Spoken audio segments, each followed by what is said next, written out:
speaking of improvements in technological infrastructure, our second guest today is talking exactly about that.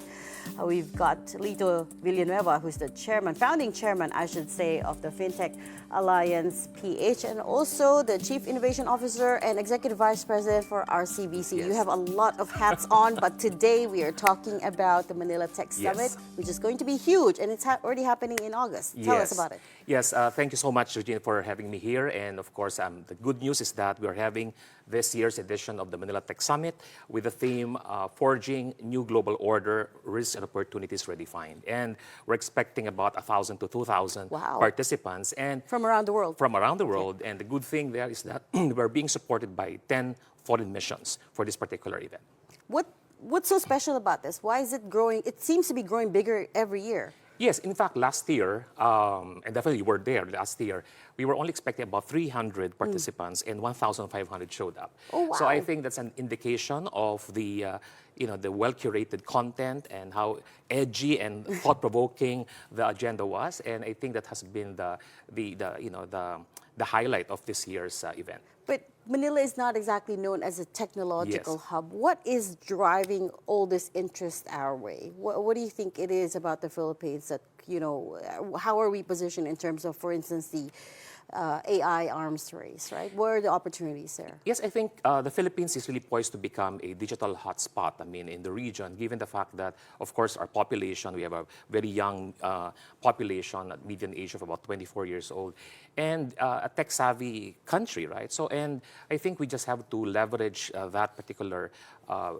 benefit or advantage. And I think, that, in fact, when you report about our competitiveness score, I think we have a long way to go in terms of having to at least be in the top 20 at least, right? Amongst the 67 countries ranked recently. I think that's why this particular showcase of the Philippines as a digital hotspot would now talk about, of course, the topic for this year is really, as I've said, thought-provoking because it's really relevant. Because we are now in the midst of geopolitical tension, the protracted trade wars. This, of course, this regional conflicts. That's why it really, points to how we could now be more resilient, how we could be more not really interdependent, but solely on how we could make ourselves. How can we now make ourselves more resilient and agile in terms of all of this crisis? Right. Well, let's drill down on one of the pillars, fintech. You know Yes. this space better than anyone. What's going on there? Where are the opportunities for the Philippines? And is there still a lot of investor money coming into Southeast Asia for fintech startups? Yes, I think the good news here is that, in fact, for the Philippine Development Plan that was actually under the current administration, the Fintech Alliance, through the SEC, came up with that vision of having to have at least 258 registered fintech companies in the Philippines by end of 2028. And the good news is that we were able to achieve that goal 2 years in advance. And in fact, we already have 5 more out of the 258, more than 258 fintech players. In fact, and that actually goes to show that there are more investors coming into the country. And I think you know that BSP also lifted the moratorium on the granting of the digital bank licenses, as well as the EMI licenses. And this would be some of the indications how important Philippines is for the other regional players or regional investors. And I think, and part of that as well is, of course, the good news as well of having to have the Konektadong Pinoy bill finally passed by the 19th Congress and awaiting the signature of the President. And that really would now address some of the issues pertaining to digital infrastructure concerns, right? And at least that would reduce like around 50% in terms of cost of digital data services or Wi-Fi. Yeah. It would bring down prices. Yes, and that will also streamline the process of getting licenses for telco providers. You no longer need to have congressional approval. You just have to go to NTC for approval. And I think that would really address the red tape or the bureaucracy, right? And at the end of the day, we all need this these enhancements or legislations that would really propel the growth of the digital economy. In a way, it levels the playing field, Precisely. right? It gives access Precisely. to data and Wi-Fi to those who don't often or often underserved. But within fintech, apart from of course, there's interest in digital banking licenses. But what else is there? What are people investing in when it comes to the Philippines? Of course, AI, right? Yes. So we haven't really unlocked the huge potential of AI. What we are now seeing would just be, less than 10% of the Yes. potential, benefit of AI. But of course, that's why we are advocating for what we call tech for good, right? Of course, bad actors will always be there, leveraging all these emerging technologies for, to perpetrate cyber crime, etc. That's why all the players in the industry are united insofar as having to push for what we call digital trust, right?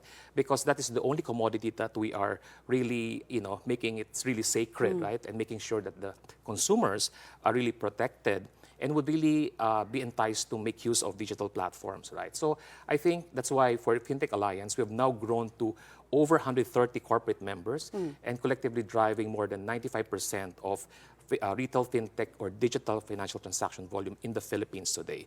We used to be just 7 corporate members way back 2017. So you have pretty much everyone at this point. Precisely. Yeah. So we have the likes of course, GCash, Maya, and Grab, and all and the other digital banks as well, and other bank players. And I think these would be indication on how we are really positioning the Philippines from the private sector and of course in partnership with the government. That's why we have this critical collaboration with the ICT Secretary Henry Aguda in having to champion about 8 million digital jobs by 2028. So that's why that has been our vision in terms of having to have that public-private collaboration, especially in having to achieve this particular goal. But with AI, when it comes to AI, and you've seen the headlines, there a lot of them are really scary. A lot of them are, Deep trumpeting fakes. the end of white-collar jobs, for Yeah. instance. They're talking about eradication of potentially even 50% of entry-level white-collar jobs. So everyone has their own projection. But when you look at it, where is the opportunity there for the Philippines, and how should the country be positioning itself? I think my short answer to that would be upskilling.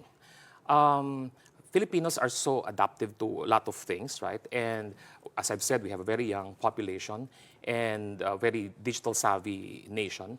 And I think one of the things that we are now, prioritizing is on how we could reskill and retool our workforce.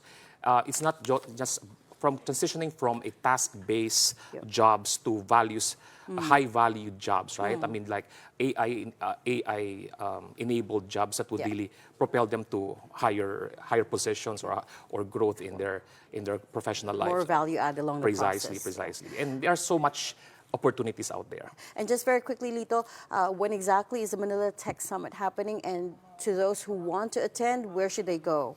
Okay, so I would like to invite everyone to attend the Manila Tech Summit of the Fintech Alliance that is being mounted this coming August 26 and 27. That will be happening at the Shangri-La Fort Grand Ballroom.